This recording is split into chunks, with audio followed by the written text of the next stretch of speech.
Praise the lord. యేసునామమే జయము. మన రక్షకుడు, మన విమోచకుడు అయిన యేసుక్రీస్తు అతి పరిశుద్ధమైన నామంలో అందరికీ వందనాలు. చిన్న ప్రార్థన ద్వారా ఉదయకాల వాక్య భాగం ధ్యానించుకుందాము. పరిశుద్ధుడా, మహాగణుడు అయిన దేవ యేసయ్య, సర్వాధికారినైన మీకే వేలది వందనములు, కృతజ్ఞత స్తుతులను చెల్లించుకుంటున్నాను దేవ ఉదయకాలం ప్రభు వాక్య భాగం ధ్యానిస్తుండగా వాక్య భాగం మాకు అర్థమవుట్లు సహాయం చేసి మీ కృపలో బలపరిచి మీకు మాదిరిగా మమ్మల్ని నడిపించమని చిన్న ప్రార్థన నామములు అడిగి వేడుకుంటున్నాను తండ్రి. Amen amen. కీర్తన గ్రంథం 81వ అధ్యాయం 13వ వచనము. అయ్యో, నా ప్రజలు నా మాట విని ఎడల, ఇశ్రాయేలు నా మార్గములను అనుసరించిన ఎడల ఎంత మేలు. ఆమెన్. దేవుడి వాక్య భాగం దీవించును గాక.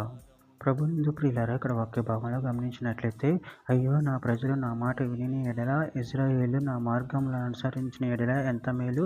అదేవిధంగా వాక్య భాగంలో గమనించినట్లయితే ద్వితీయోపదేశకాండం 5వ అధ్యాయం 29వ వచనంలో, వారికిని వారి సంతానమునకును నిత్యమును క్షేమమును కలుగునట్లు వారు నా యందు భయభక్తులు కలిగి నా ఆజ్ఞలంటిని అనుసరించు మనసు వారు కుండిన మేలు.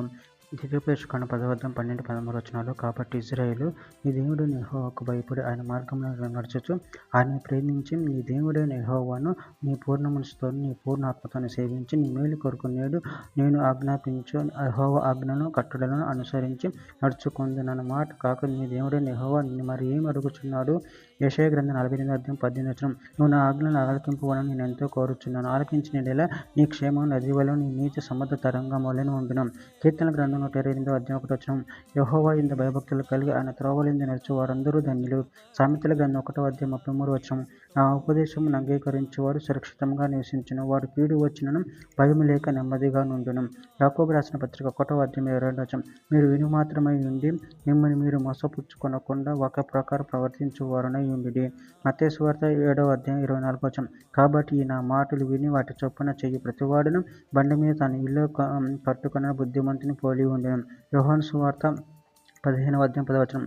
నేను నా తండ్రి ఆజ్ఞలు గైకొని ఆయన ప్రేమ యందు నిలిచి ఉన్న ప్రకారం మీరు నా ఆజ్ఞలు గైకొని ఎడల నా ప్రేమ యందు నిలిచి ఉందురు. చివరిగా ఒక మాట. యోహాను సువార్త 5వ అధ్యాయం 24వ వచనం. నా మాట విని నన్ను పంపిన వాని యందు విశ్వాసం ఉంచు ప్రతివాడు నిత్య జీవం గలవాడు. వాడు తీర్పులోనికి రాక మరణంలో నుండి జీవంలోనికి దాటి ఉన్నాడని మీతో నిశ్చయముగా చెప్పుచున్నాను. ఆమె. దేవుడి వాక్య భాగం దీవించిన కాక చిన్న ప్రార్థన చేసుకుందాము. పరిశుద్ధుడా, ప్రేమగల దేవ యేసయ్య, మీరు ఇచ్చిన వాక్యదానాన్ని బట్టి ప్రాముఖ్యతను చెల్లించుకుంటున్నాను తండ్రి. ఆయన నీ ఆజ్ఞలు గైకొని నీ చిత్తం నెరవేర్చే వారంగా నాన్న నీ మాటలు వినేవారు ఉండే శక్తిని బలాన్ని అనుగ్రహించి మీ ప్రేమలో కృప మమ్మల్ని బలపరిచి స్థిరపరిచి మీకు మాదిరిగా మమ్మల్ని నడిపించమని చిన్న ప్రార్థన యేసు నామములో అడిగి వేడుకుంటున్నాను తండ్రి. Amen amen amen.